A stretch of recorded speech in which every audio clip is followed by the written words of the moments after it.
Welcome to Whispers of Mahabharata.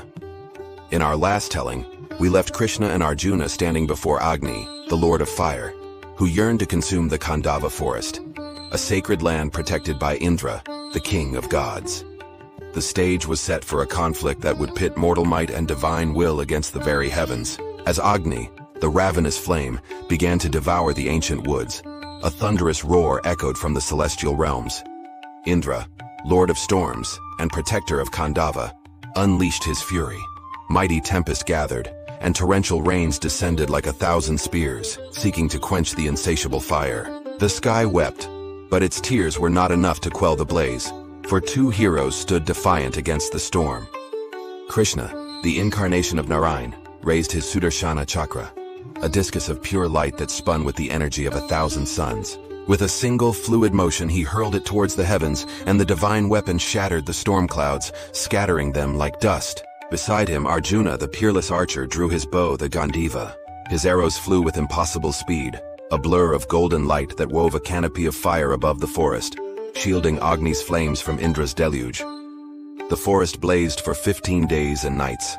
Its creatures, serpents, birds, and beasts, fled in a torrent of terror, their cries lost in the roar of the inferno. Yet this was no wanton act of destruction. It was a cleansing pyre, a sacrificial fire forging a new destiny upon the anvil of the old world.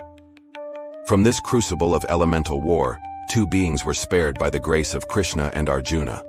One was Maya, a master architect of the Asuras, whose unparalleled skill would soon be put to divine use. The other was Asvasena, the son of the great Naga king Thakshaka, who watched his home burn and carried a seed of vengeance in his heart, a seed that would one day seek its reckoning. When the last ember cooled and the smoke cleared, the great forest was no more. In its place stood a barren, consecrated land. Agni, the fire god, rose from the ashes, his form radiant and his strength restored.